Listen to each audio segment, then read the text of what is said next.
আমি একজনের ব্যাপারে বলছিলাম অনেক কথা, এটার কাইটটা নিয়ে সারছে আমি নাকি নবীর সুন্নত সালাতুল ইস্তিসকার নামাজের বিরুদ্ধে কথা বলছি।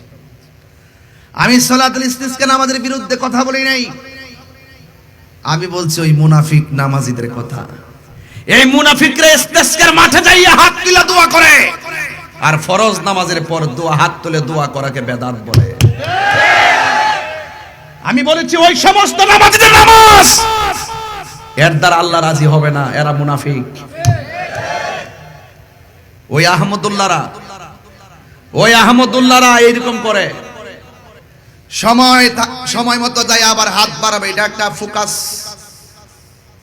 এখানে হাত তুলে দোয়া করে, আবার ফতোয়া দেয় ফরজ নামাজের পরে দোয়া করা বেদাত। তাহলে এক জায়গায় হাত তুলে দোয়া করলো সুন্নতের পর, ফরজের পরে নামাজের ফতোয়া দিল বেদাত। আবার বলবে কি এটার তো রেওয়াজ বেশি চলতেছে, এটা আস্তে আস্তে শেষ হবে, একবারে বাধা দেওয়া যাবে না, আস্তে আস্তে ঠিক হয়ে যাবে। এটা হইলো ওরে বাটফার। আবার কি বলে হাত তুলে দোয়া করে, ঠিক আছে, এটারে কেউ নামাজের অংশ মনে করতে পারবে না, এটা হইলো 3 নম্বর বাটফার।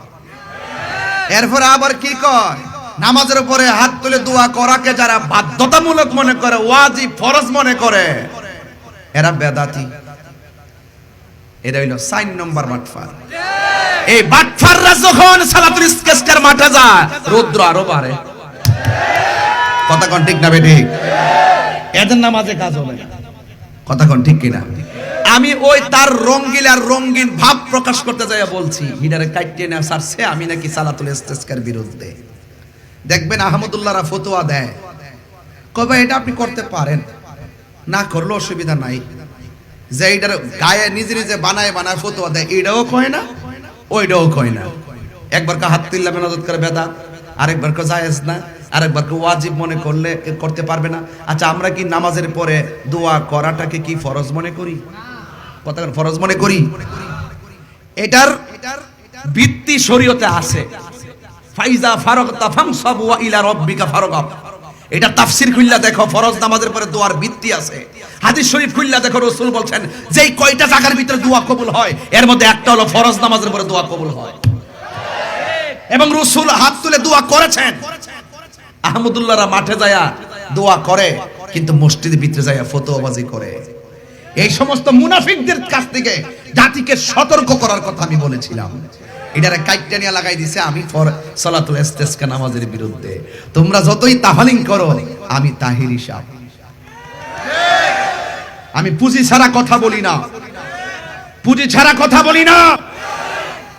এই জন্য বলছিলাম মানলে মানার মতো মানো। আমার আলা হযরত চুল পরিমাণ নবীর দুশমনদেরকে ছাড় দেয় নাই, আমরা ছাড় দিব না। এই আহমদুল্লাহরা হলো পাবলিককে ধোঁকা দিয়ে বোকা বানায়, ঠিক কিনা বলেন? নীরবে নীরবে দেখবেন টাকা কোটি কোটি টাকা ঢুকাইতেছে, ঢুকাইয়া তাদের প্রতিষ্ঠান তারা করতেছে, পাবলিকের ক্ষতি করতেছে। 3 ভাগের 1 ভাগ পাবলিকে দান করে, আর 2 ভাগ দিয়া তারা আত্মসামাজিকতার নামে তাদের আকীদাগুলো প্রমোট করতেছে বাংলাদেশে। কথা বলেন ঠিক কিনা বলেন? সাতকানিয়ার মানুষ, সাতকানিয়া আমি চিনি, কে কোন হালে কে কোন ডালে আমি সব চিনি, কিন্তু আপনাকে সাদাকে সাদা জানতে হবে, কালোকে কালো বলতে হবে।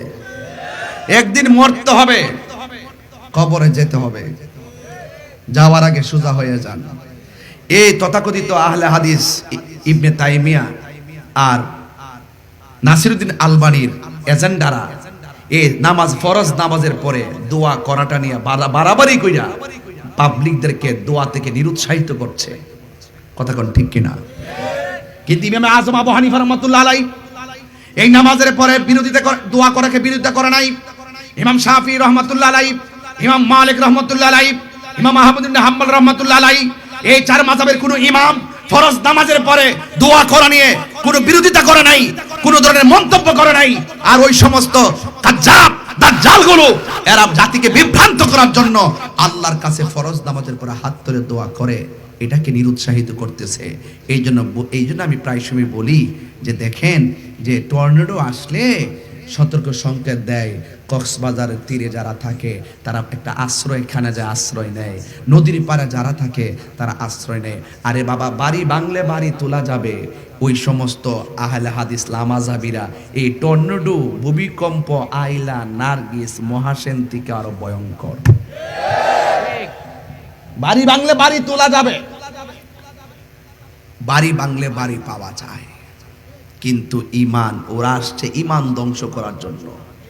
কথা বলেন ঠিক কিনা?